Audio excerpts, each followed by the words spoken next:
এখানে বিধান কয়টা হলো? 1 নম্বর কুলু খাও, 2 নম্বর ওয়াতিমু দিয়ে দাও, 3 নম্বর ওয়াদ্দাকিরু সংরক্ষণ করো। এখান থেকে সাহাবীরা কেউ পাওয়া যায় হাদিসে গোশত রোদে শুকে, তখন তো ফ্রিজ ছিল না, গোশতর শুটকি করে দীর্ঘদিন পর্যন্ত তারা খেয়েছে। তার মানে বোঝা গেল দেশত যদি মহামারী না থাকে, গোশত 3 ভাগ করে গরিবেরটা গরিবকে দেওয়ার পরে, আত্মীয়স্বজনকে বুঝে দেওয়ার পরে, আপনার ভাগের গোশত যদি ফ্রিজত রাখে কিয়ামত পর্যন্ত খান, কোনো সমস্যা নাই। ফায়সালা কি কোনো ভেজাল আছে? কিন্তু আপনার আগে মন ঠিক করা লাগবে। আপনার নিয়তি যদি থাকে গরু একটা কুরবানি দেব, সারা বছর 700 টাকা কেজি গোশত কিনতে পারি না, ফ্রিজ ভরে থব, বিটি জামাই আসবে, বিয়ে আসবে, ইচ্ছা মতো খাবো, ওই নিয়ত করলে তো কুরবানি বাতিল।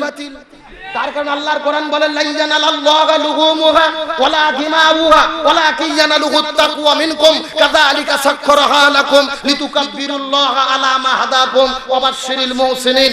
আল্লাহ বলে তোমরা যেই কুরবানি করো, এই কুরবানির গোশত, চামড়া, রক্ত কোনো কিছু আমার কাছে আসে না, আমি আল্লাহ, আমার কাছে আসে তোমাদের অন্তরে অবস্থিত তাকওয়া।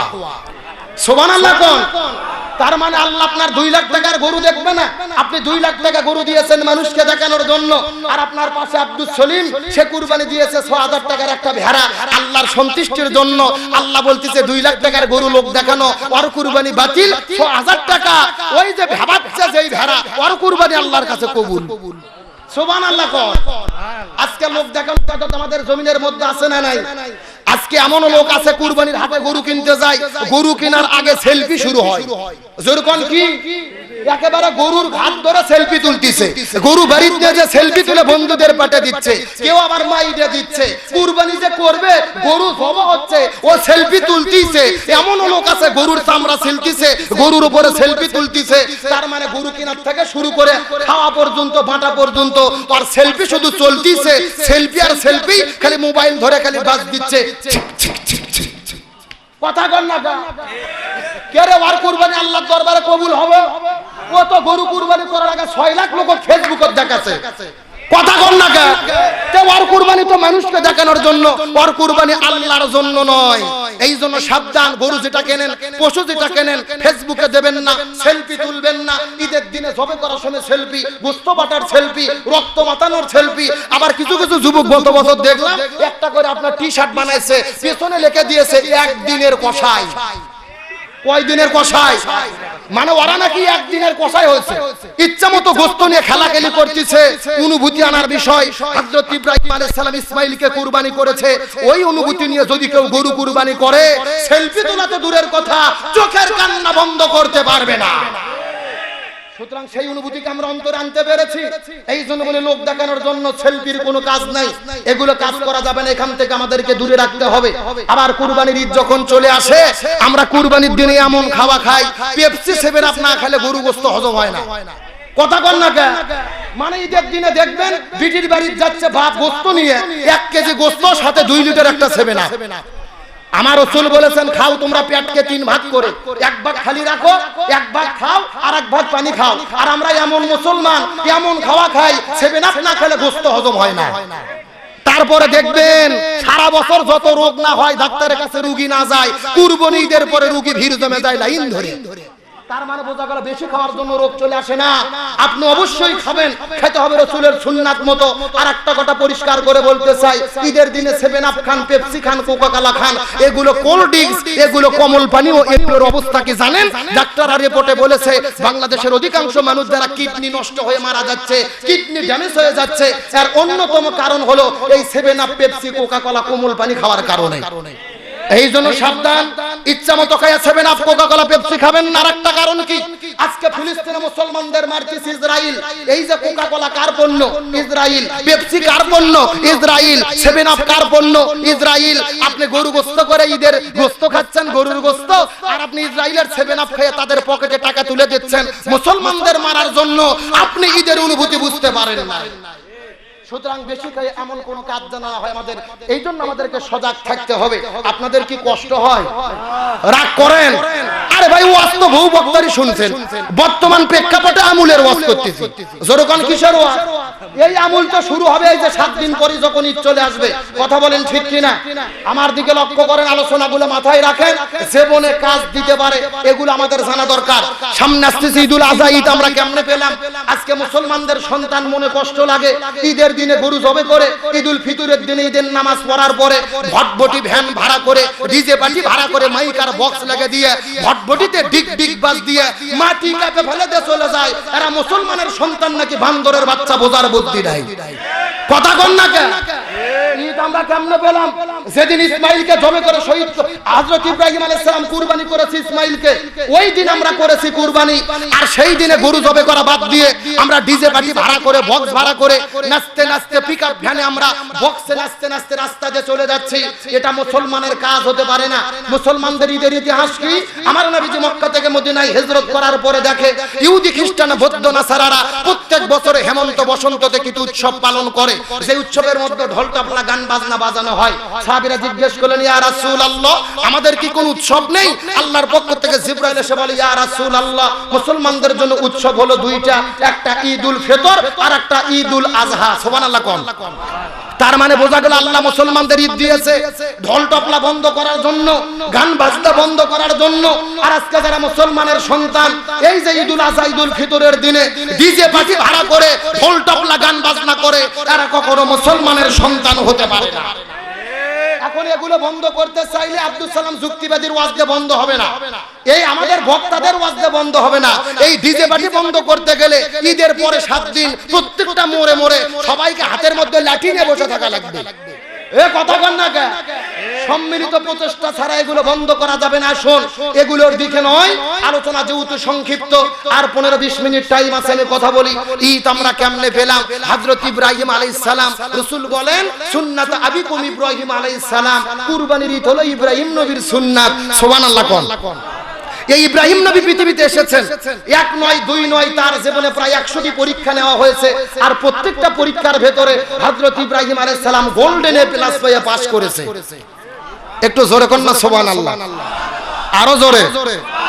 আপনাদের কি কষ্ট হয়? আলোচনা কি চলবে? কারা কারা চলবে না হাত তোলেন। এই হলো হুজুরে বাঙালি, যাই বলে আইরে তারই সাথে যাই রে, বোঝা শোনা নাই রে। এ সত্য সত্য কারা কারা চলবে হাত তোলেন তো দেখি। লিল্লাহ তাকবীর। এ সাউন্ড হয় না, হাত টান টান কুটান দেখি। এই সাসাই ছেলে হাত উঠান দিকে উঠান। হ্যাঁ সব একটু গলা কাকার দাম তো দেখি। লিল্লাহ তাকবীর, আল কোরআনের আলো, আল হাদিসের আলো, দুনিয়ার মুসলিম ইসলামের শত্রুরা, কোরআন আছে যেখানে, সুদ ঘুষ যেখানে, দুর্নীতি যেখানে, স্টার জলসা যেখানে, আলেম ওলামা যেখানে, লিল্লাহ তাকবীর। আলহামদুলিল্লাহ বলেন। যাকে এতক্ষণে বোঝা গেল এই এলাকাতে আজকে মাহফিল একটা হচ্ছে, তাহলে হযরত ইব্রাহিম আলাইহিস সালামের জীবনে কয়টা পরীক্ষা আল্লাহ নিয়েছে? একটু কথা বলেন, এবং মূল আলোচনায় ঢুকতেছি। কয়টা পরীক্ষা? আর প্রত্যেকটা পরীক্ষার মধ্যে ইব্রাহিম আলাইহিস সালাম গোল্ডেন এ প্লাস পেয়ে পাস করছে। সুবহানাল্লাহ কোন?